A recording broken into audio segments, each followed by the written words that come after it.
하나님 말씀은 구약성경 민수기 5장 5절부터 10절까지 말씀입니다. 민수기 5장 5절부터 10절까지 말씀. 민수기 5장 5절부터 10절 말씀입니다. 우리 말씀을 합독해서 같이 읽도록 하겠습니다. 5절부터 10절까지입니다.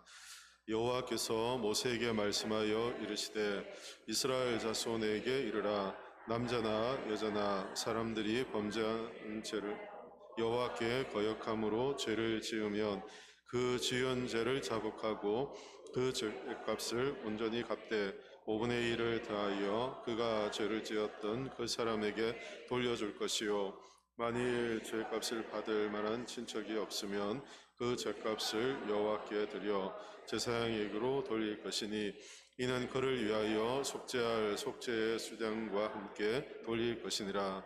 이스라엘 자손이 거제로 제사장에게 가져오는 모든 성물은 그의 것이 될 것이라.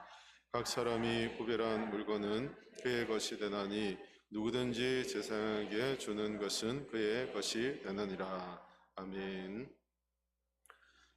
회개와 용서라는 제목의 말씀입니다. 우리 민수기 말씀을 지금 5회 살펴보고 있는데요.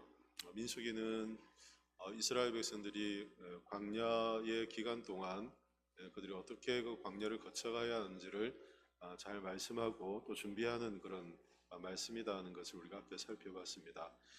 그들이 40년 광야의 생활을 하지만 그 40년 광야의 생활이 그들 영적인 전쟁이다는 것을 우리가 알 수 있는 것은 하나님께서 이스라엘 백성들에게 전쟁에 나갈 사람들을 계수하게 하되 특별히 레위인들을 구별해서 제사의 일을 독립시킨 것을 보면서 이것은 단순히 수의 문제가 아니고 이것은 영적인 전쟁이기 때문에 예배의 승리가 그들의 삶의 승리로 이어진다는 것을 우리가 가장 첫 시간에 우리가 함께 살펴봤고요. 그래서 하나님 레위인들에게 각각의 직무들을 주십니다. 하나님 각각 성막을 지키게 하고 또 제사일을 돕는 직무를 주시는데 그런 직무들 중에도 보면 하나님께서 엄격하게 레위인들이 할 수 있는 일과 할 수 없는 일들을 구분하셨습니다. 제사장들이 하는 일과 레위인이 하는 일을 구분하셨다는 것입니다. 이런 구분하는 일은 레위인들이 제사를 통해서 이스라엘 백성의 광야에서 영적 전쟁에 아주 중요한 역할들을 하는 예배를 섬기는 일을 하지만 그 일 또한 하나님이 거룩한 존재이시고 거룩한 분이시기에 그 앞에서 구별됨이 있도록 하나님께서 레위인들에게 그 레위인들 중에도 자손들이 또 다르거든요. 자손들이 다른데 그 자손들에게 각각의 일들을 주면서 각각의 정해진 한계 안에서 그것들을 감당하도록 하나님께서 그렇게 하십니다. 이렇게 하나님께서 제사를 섬기게 하시면서 이 제사를 통해 하나님이 원하시는 것은 다른 데 있지 않습니다. 제사는 곧 예배이고 예배를 통해서 하나님께서 원하시는 것은 우리의 죄를 사함받고 하나님 관계가 회복되는 것입니다. 예배를 드리는 것이 그렇고 제사를 드렸던 이유가 그렇죠. 광야가 전쟁터이고 이 광야의 전쟁터는 영적인 전쟁 상황이라면 그래서 이것이 예배의 승패가 달려있다면 결국 예배에서 하나님이 원하시는 것, 그러니까 하나님과의 관계 회복이죠. 관계 회복, 예배를 통해서 하나님이 세우시고자 하는 이것이 이스라엘 백성들의 삶의 핵심이라는 걸 알게 되죠. 광야에서의 삶의 핵심이 예배의 핵심이라는 것을 알게 됩니다. 제사는 하나님께 나와서 죄를 해결하고 죄를 해결한 인간들이 하나님과의 관계를 회복하는 자리가 제사의 자리, 예배의 자리이거든요. 단순히 우리가 죄를 사함받고 우리의 죄를 처리하고의 문제가 아니라 하나님께서는 그 죄를 사하고 관계를 회복하기를 원하시는 하나님의 마음이 있는 것입니다. 결국 광야에 살아갈 때 이스라엘 백성들에게 그들의 삶의 가장 중요한 핵심이라면 하나님과 관계 안에 있다는 것을 우리가 지난주까지 살펴봤고요. 지난주는 아니군요. 그 앞전주에 우리가 살펴봤던 말씀은 그렇다면 관계에 있어서 하나님이 정말 중요하게 생각하는 것이 무엇일까라는 것이었는데요. 거기에 보면 1절부터 5절까지 말씀이었던 것 같아요. 보니까 5장 1절부터 부정한 사람들, 4절까지 보면 부정한 사람들을 진 밖으로 보내라 라고 이렇게 말씀하시잖아요. 이스라엘 진영이 중요한데 이스라엘 진영에서 하나님과 예배를 통해서 하나님과 관계를 회복하고 이 거룩함을 유지하는 이스라엘 백성들의 거룩을 깨트리는 거룩을 잃어버리게 하는 중요한 것인데 그게 뭐냐면 죄나 질병이라는 겁니다. 하나님의 거룩함을 훼손시키는 것들이죠. 그래서 이 거룩함을 훼손시키는 죄나 이제 질병을 짐 밖으로 내보내라. 그래서 병든 자, 문든 병이 있는 자, 뭐 이런 사람들을 밖으로 내보내서 그래도 차단이 아니라 회복하게 해서 다시 돌아오게 하는 길들을 하나님께서 주십니다. 그러니까 이스라엘 공동체도 유지하고 질병으로 고통받는 자들이 그들이 잘 격리되어서 잘 치료하고 돌아올 수 있는 길을 하나님께서 같이 만든다는 것입니다. 이렇게 함으로써 하나님이 유지하고 싶었던 건 다른 게 아니라 이스라엘 백성들의 뭔가요? 이스라엘 백성들에게 유지하고 싶었던 것은 그들이 하나님 앞에 거룩한 제사장의 나라가 되기를 하나님께서 원하셨죠. 이 거룩함을 잃지 않게 하기 위해서 부정한 것들을 내어보내고 하게 하셨던 것이거든요. 영적 전쟁에서 예배가 가장 최우선이고 영적 전쟁에서 예배가 핵심이라면 그 예배의 핵심은 결국 거룩함이고 하나님과 관계라는 것을 알게 되죠. 그런데 이 거룩함과 하나님과 관계를 유지하기 위해서 하나님께서 또 하나를 이렇게 말씀을 하십니다. 이제 진군을 하고 광야에서 영적 전쟁을 해야 되는 이스라엘 백성들에게 오늘 말씀에서 또 하나를 더 이제 말씀을 하시는데요. 어떤 전쟁의 준비인가라는 것입니다. 1권 2절 말씀에 있습니다. 2절 3절 같이 6절 7절을 같이 읽겠습니다. 이스라엘 자손에게 이르라 남자나 여자나 사람들이 범죄하는 죄를 범하여 여호와께 거역함으로 죄를 지으면 그 지은 죄를 자복하고 그 죄값을 온전히 갚되 5분의 1을 더하여 그가 죄를 지었던 그 사람에게 돌려줄 것이요. 아멘. 6절과 7절에서 하나님께서 이스라엘 백성들에게 뭘 준비하게 하십니까? 제목이 나와 있습니다. 제목. 회개, 죄를 고백하는 것. 회개와 죄 고백과 함께 용서도 같이 함께 포함되는 것. 전쟁을 앞두고 있는 이스라엘 백성들에게 어떤 전쟁의 기술이나 전쟁의 전략이나 이런 것들을 하나님 말씀하시지 않고 예배를 계속 세우시며 예배를 통해 하나님 세우기를 원하셨던 이스라엘 백성의 거룩함, 하나님과 관계 회복을 어떻게 잘 유지할 것인가를 말씀하시되 거룩함을 훼손하는 것을 짐밖에 내보내고 그리고 그것이 잘 회복되어서 들어오게 하실 뿐 아니라 오늘 거룩함을 훼손하는 정말 중요한 것이 있죠. 이스라엘 백성의 거룩함을 깨트리는 게 있습니다. 그게 뭡니까? 죄라는 것입니다. 죄. 이 죄의 문제가 이스라엘 백성들, 이스라엘 공동체 안에 생겨나면 그래서 이스라엘 백성들이 죄로 인해서 그 공동체의 거룩함이 깨트려지면 이스라엘 백성들의 광야의 영적 삶은 어떻게 되겠습니까? 당연히 성공하기보다 실패하고 그들이 이 광야의 삶이 그들이 하나님이 원하시는 삶과 전혀 다른 삶을 살게 되기 때문이죠. 거룩함을 잃어버리면 이 거룩함이 훼손되게 되면 그들의 삶의 승리도 아무도 장담할 수 없는 처지가 되는 것입니다. 그래서 하나님은 죄의 문제를 하나님께서 말씀을 하십니다. 이스라엘 백성을 거룩하게 준비하신 뒤에 그들에게 죄가 있다면 그 죄를 고백하라 라고 이렇게 말씀하시는데요. 에베소서 6장 12절 말씀 보면 우리의 씨름은 혈과 육을 상대하는 것이 아니요 하늘에 있는 악한 무엇에 대한 것입니까? 영들을 상대함이라 라고 말씀합니다. 영적 전쟁의 상황이죠. 눈에 보이는 그래서 우리 눈에 보이는 전쟁을 하는 것처럼 우리가 생각할 수 있지만 하나님은 우리가 혈과 육을 상대하는 것이 아니라 하늘에 있는 악한 영들이죠. 영적인 권세를 갖고 있는 세력들과 싸우는 영적인 전쟁이다라고 말씀하시며 그래서 이스라엘 백성들이 이 내부가 분열되고 또 갈등이 생겨나고 그 안에 다툼이 일어나게 되는 중요한 그들의 이스라엘 백성들의 어떤 진영을 깨트릴 수 있는 중요한 것 하나 그것이 죄를 고백함으로써 죄를 고백하고 회개함을 통해서 이스라엘 백성들이 그 거룩함을 유지하도록 하나님께서 말씀을 하십니다. 광야 이스라엘 백성들이 실제로 우리가 이스라엘 역사를 보면 이스라엘 백성들이 광야에서 넘어졌던 때는 언제였는가를 보면 대부분 이스라엘 백성들이 광야에서 실패했던 적이 있잖아요. 보면 출애굽기와 민수기는 약간의 성격이 다르거든요. 민수기 11장까지는 이제 시내산에서 준비의 과정이고, 그 이후로 이제 시내산에 출발해서 광야 생활을 11장 이후에 담고 있거든요.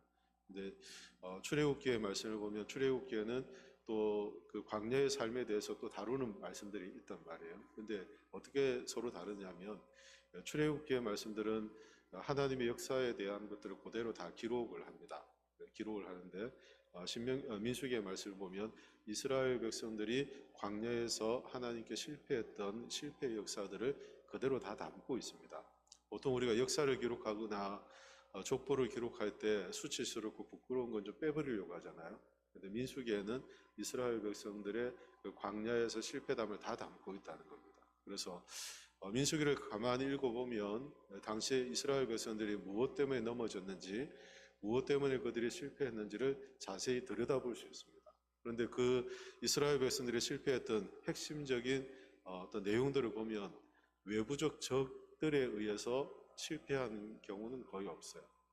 그러니까 다른 나라가 강해서 전쟁에서 실패한다거나, 아니면 다른 나라의 어떤 위협 때문에 그들이 어떤 깨트려진다거나 하는 일들은 거의 없었다는 거예요. 왜냐하면 하나님이 광야에서 그들을 보호하셨기 때문에, 하나님의 능력으로 보호하셨던 이스라엘 백성들은 그 어떤 외부의 적으로도 이스라엘을 깨트릴 수가 없었어요.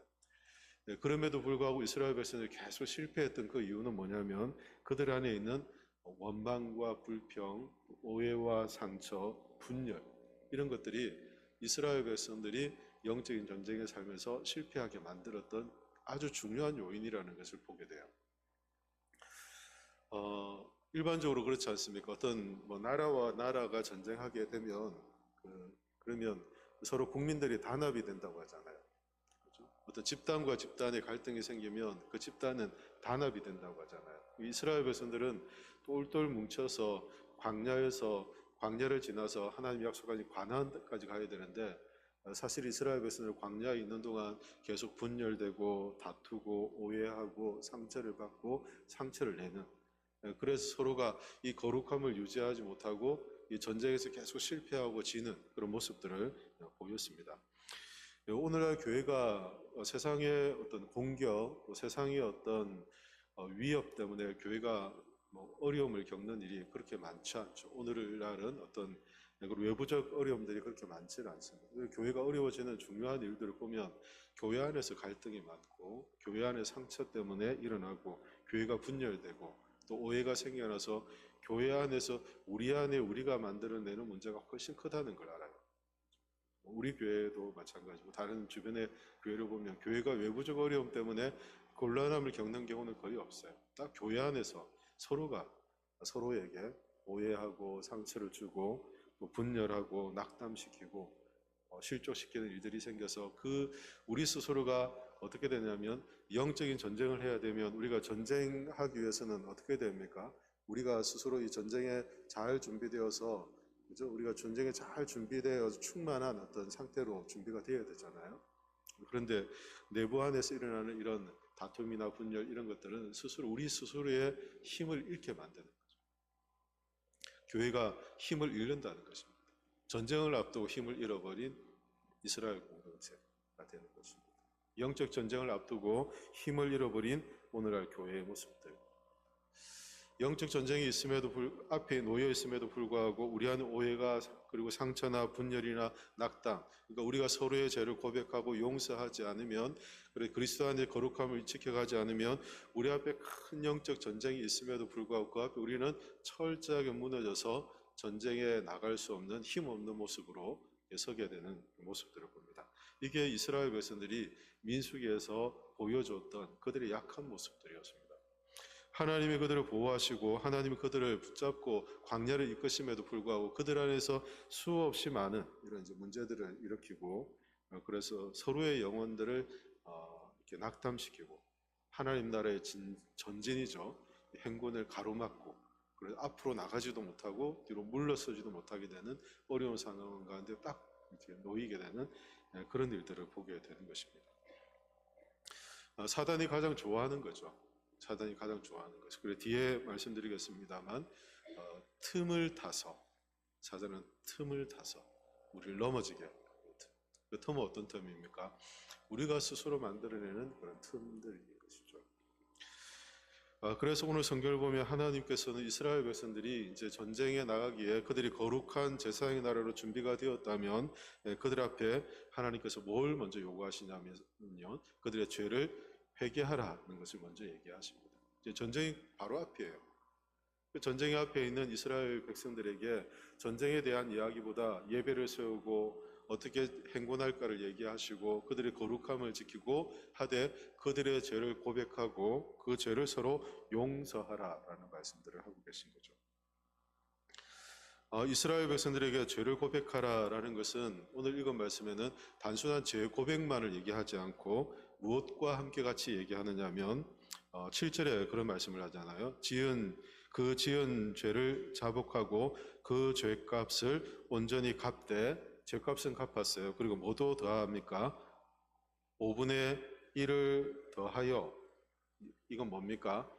배상의 책임인 거죠. 배상하게 하거든요. 더하여 그가 죄를 지었던 그 사람에게 돌려줄 것이요. 왜 하나님께서 그 사람의 죄를 자복하고 그 죄값을 온전히 갚았어요? 죄값을 받으면 끝이잖아요. 갚았어요. 그죠? 그런데 왜 더 배상하게 하셨을까요? 왜 더 배상하게 하셨을까요? 왜 그러셨을까요? 잘못했으니까 뭐 더 해야 된다, 그런 개념일까요?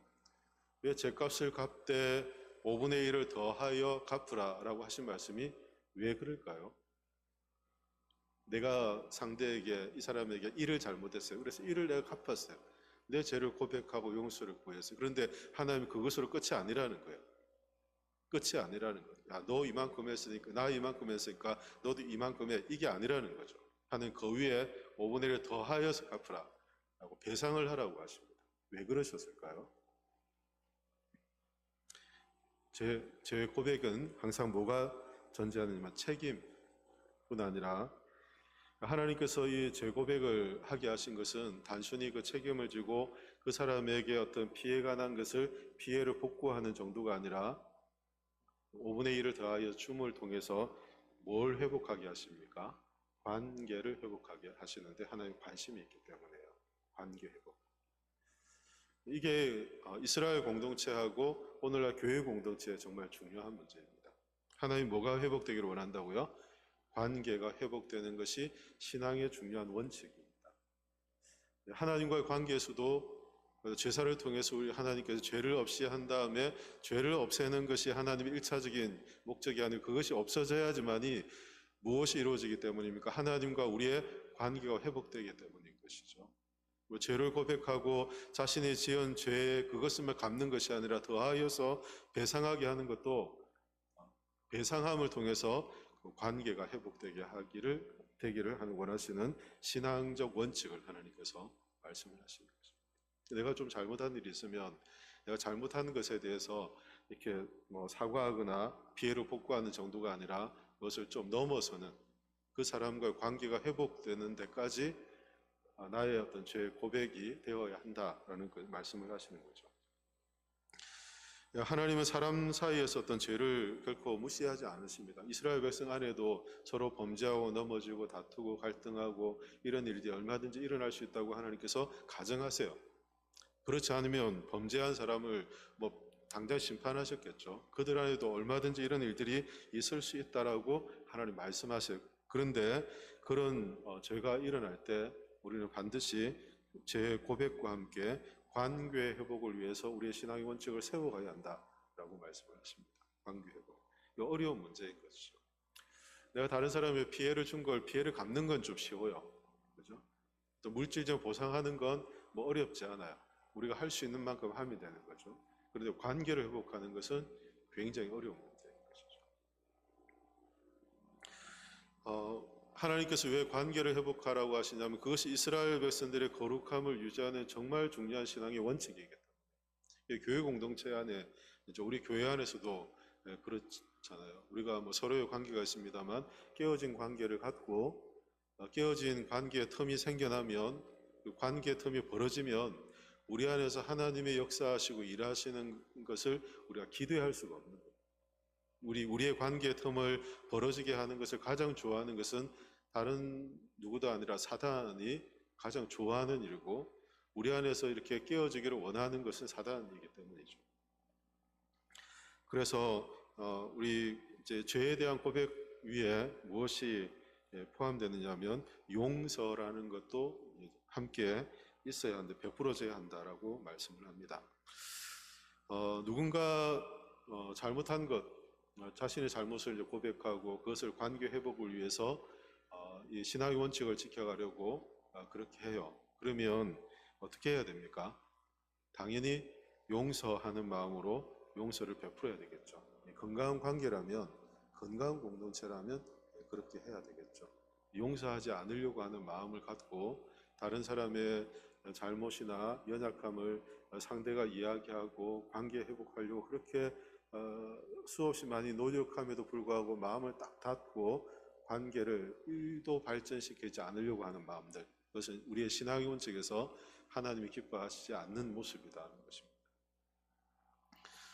우리 성도와 성도의 관계나 사람과 사람들의 관계는 우리는 거리나 선이라는 걸 항상 생각하잖아요.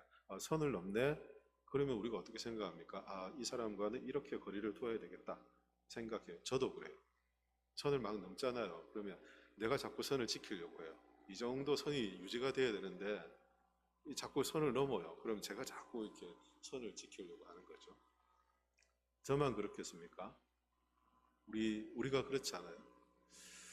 진정한 관계 회복이라면 그 관계 회복을 위해서 참된 용서를 전제하고 용서하는 공동체, 용서할 줄 아는 마음들을 가져야 되는데, 우리가 그런 것들을 이제 마음을 닫고 잘 관계를 회복시키지 않으려고 하는 그런 마음들이 우리 안에 담겨져 있다는 것입니다.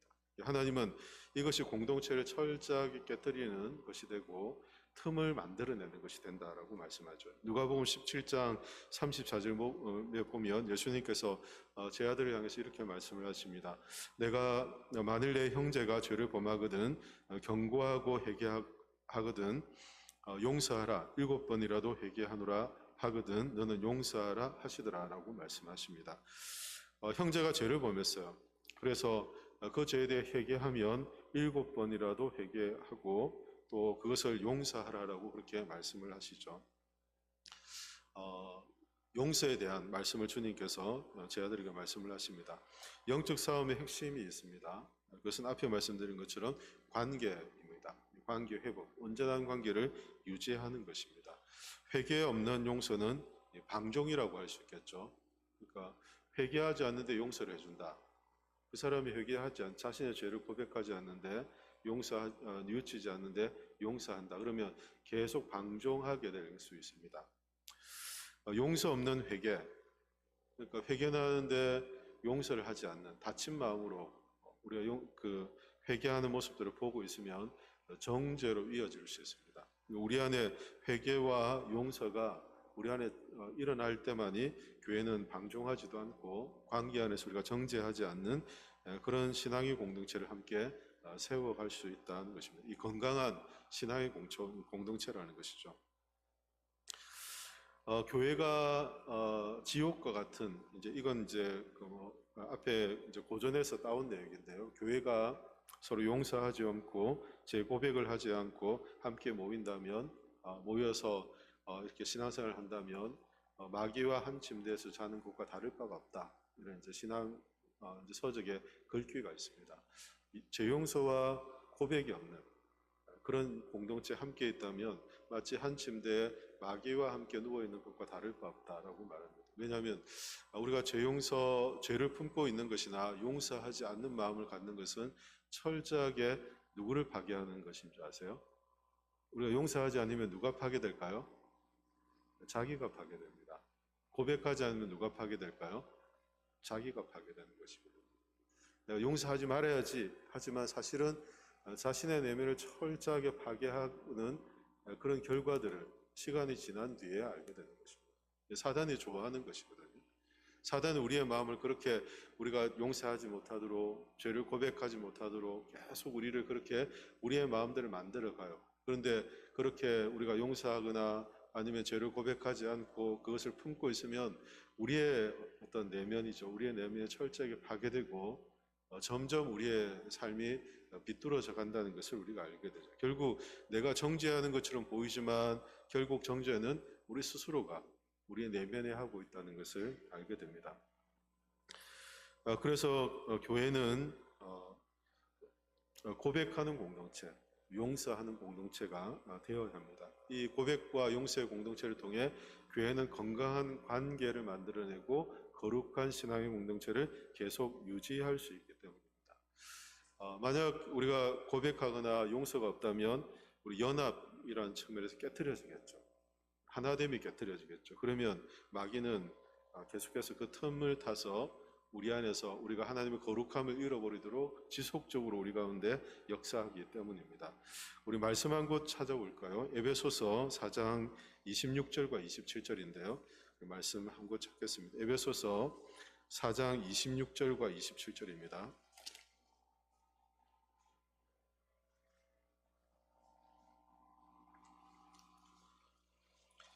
에베소서 4장 26절과 27절입니다. 우리 같이 말씀 읽겠습니다. 분을 내어도 죄를 짓지 말며 해가 지도록 분을 품지 말고 마귀에게 틈을 주지 말라. 아멘. 분을 내어도라고 얘기하죠. 그리고 분이 낼 수 있다는 거죠. 그죠? 분이 날 수 있다는 겁니다. 우리 사람들이 분이 날 수 있다는 거죠. 근데 분을 내어도 죄를 짓지 말며 해가 지도록 분을 품지 말도록 말씀합니다. 그 말씀의 이유가 뭡니까? 27절 보니까 마귀에게 틈을 주는 것이 되기 때문이다 라고 말씀하죠. 그래서 우리가 분한 마음이 일어날 수 있어요. 그러나 그것을 가지고 그 분한 마음으로 죄를 짓거나 해력과 치기까지 마음의 분을 품으면 마귀는 그 틈을 타서 우리 안에 하나됨, 연합을 깨트리며 거룩함을 잃게 만들도록 우리 안에서 사단은 작용합니다. 이렇게 마귀에게 틈을 내어주게 되면 그때 어떻게 됩니까? 우리가 거룩함이라는 중요한 이 영적 전쟁에서 정말 중요한 영적인 무기인 거룩함을 잃어버리게 되는 겁니다. 이것을 잃어버리면 전쟁에서 우리가 그 어떤 그 힘으로 우리가 영적 전쟁에서 싸울 수 없기 때문인 것이죠. 그 에베소서 펴셨다면 4장 32절도 한번 볼까요? 4장 32절 같이 읽겠습니다. 서로 친절하게 하며 불쌍히 여기며 서로 용서하기를 하나님이 그리스도 안에서 너희를 용서하심과 같이 하라. 아멘. 서로 친절하게 하라. 그리고 서로 불쌍히 여기고 서로 용서하기를 하나님이 그리스도 안에서 우리를 향해서 용서하심과 같이 하라 라고 말씀하시며 이 사랑과 용서, 이 친절은 결국 우리가 신앙 공동체를 유지하고 거룩함을 유지하며 영적 전쟁 앞에서 우리가 어떻게 연합되고 하나 되어야 될지를 우리가 잘 말씀해주는 말씀이라고 할 수 있겠죠. 왜냐하면 이것이 우리의 영적 전쟁의 중요한 뭐가 되냐면 방패이기 때문이에요. 거룩함은 따라해볼까요? 거룩함은 영적 전쟁의 방패이다. 거룩함을 통해서 우리가 영적 전쟁 안에서 우리가 사단이 우리에게 틈을 타서 우리에게 연합을 깨트리고 거룩함을 깨트리는 그 일을 우리가 거룩함을 지켜가는 것을 통해 우리가 지켜갈 수 있다는 것이죠. 그래서 우리 안에는 분이 일어날 수도 있죠. 갈등이 일어날 수도 있고 그리고 우리 안에 잘못됨이 나타날 수 있습니다. 그런데 그때 죄를 고백하고 용서함을 통해 이 신앙의 공동체의 거룩함을 잘 지켜가는 것, 이것이 영적인 전쟁, 광야와 같은 이 세상에서 이 영적 전쟁을 치를 때 우리가 잘 무장되고 영적 전쟁의 방패이죠. 방패. 이 방패로서 거룩한 무기를 우리가 가질 수 있다라고 말씀을 합니다. 우리가 용서하지 않으면 마귀에게 틈을 주는 것이 되고 고백하지 않으면 하나님의 통로가 막히는 결과를 만들어냅니다. 승리하는 교회가 어떤 교회입니까? 영적 전쟁에서 승리하는 삶이 어떤 삶입니까? 회개와 용서의 삶을 살아가는 것입니다. 그래서 우리 안에 마귀가 우리를 분열시키는 틈을 만들지 않는 것입니다. 하나님의 거룩함과 또 연합을 우리가 계속해서 유지하며 살아가는 것입니다. 그래서 우리를 거룩한 제사장의 나라로 부르신 하나님의 부르심에 합당하게 우리가 거룩함을 유지하고 그 거룩함이 우리 영적 전쟁에 너무나도 중요한 방패가 됨을 우리가 깨닫고 그 힘으로 우리가 세상에서 살아갈 수 있다는 것입니다. 하나님은 광야를 통과하는 이스라엘 백성들에게 죄를 고백하고 용서하는 법을 말씀하십니다. 이것은 단지 율법의 정도가 아니라 고백과 용서는 서로의 관계를 회복함을 통해 거룩함을 유지하게 하시는 하나님의 마음이라는 것을 우리가 살펴본 것처럼 오늘날 교회도 동일하게 영적인 상황 앞에서 마귀가 우리를 분열시키려고 하고 무는 사자같이 삼킬 자를 찾아 두루다니는 그 마귀의 어떤 권세 앞에서 우리를 거룩하고 연합된 모습을 통해 교회를 지켜갈 수 있다는 것입니다. 그리고 우리가 영적 전쟁에 너무나도 중요한 이 거룩함의 무기를 갖고 우리는 세상 앞에 설 수 있다는 것입니다. 그렇다면 우리는 어떻게 이 한 주를 살아가야 할까요? 우리 자신에게 있는 그 고백해야 될 죄, 우리가 하나님 앞에 고백하며 우리 성도와의 깨어진 관계 안에서 우리가 져야 될 책임이죠. 배상을 아까 말씀드렸잖아요. 죄를 갚는 것에 그치지 않고 그것을 배상하여서 관계를 회복하는 데 중심을, 주안점을 두라. 관계를 회복하는 것이 하나님이 더 원하시는 것이다. 신앙의 원칙이다라고 하신 것처럼 우리는 우리 신앙의 공동체 안에서 우리의 관계가 깨트려지지 않고 우리 안에서 거룩한 공동체로 온전히 세워갈 때 우리는 하나님 나라의 이제 진군, 군사들로 우리가 진군하며 살아가게 될 것입니다. 세상은 우리가 생각지 못하는, 우리가 뜻하지 않고 예기치 못하는 그런 수많은 일들이 우리 앞에 순간순간 우리가 가지고 우리 직면하게 될 때가 있죠. 그럴 때마다 우리의 힘이 아닌 그리스도 안에서 하나님께서 우리에게 베푸신 이 놀라운 은혜로 말미암아서 그 거룩함을 유지하고 믿음으로 승리하는 그런 복된 삶을 우리가 함께 살아가야 할 것입니다. 그래서 우리가 이 시간 기도할 때 우리가 서로에게 주었던 상처, 우리가 서로 받았던 상처로 인해서 우리가 연약해져 있는 부분들이 있다면 우리가 서로 고백과 용서를 통해 회복되는, 그래서 마귀가 그 틈을 다 우리를 넘어지게 하지 못하는, 무너지게 하지 못하는 하나님의 기뻐하시는 신앙 공동체를 세워가는 그런 복된 은혜가 있어야 할 줄로 믿습니다. 이런 은혜가 우리 영광교회 이 한 주 우리 모든 성도님의 삶 가운데 충만하시기를 예수님의 이름으로 축원합니다. 이 시간 기도하겠습니다. 말씀을 기억하며 함께 기도하겠습니다. 하나님, 우리가 서로 우리의 잘못을 고백하고 또 그것을 통해 관계를 회복하려고 하는 이 신앙의 원칙을 지켜가는 것, 이것이 세상 앞에 영적 전쟁을 하는 우리에게 얼마나 중요한 거룩한 방패가 되는지를 우리가 말씀을 통해 함께 나누었습니다. 하나님, 죄 고백과 용서가 있는 믿음의 공동체가 되게 하시고 우리가 서로 사랑 쳐주고 상처를 받음으로써 마귀에게 틈을 주지 않는 거룩한 군대로 교회가 설 수 있도록 도와주시옵소서. 예수 그리스도 안에서 우리를 하나로 부르셨고 예수 그리스도의 십자가의 능력으로 살게 하신 은혜를 붙잡고 믿음으로 승리할 수 있도록 도와주십시오.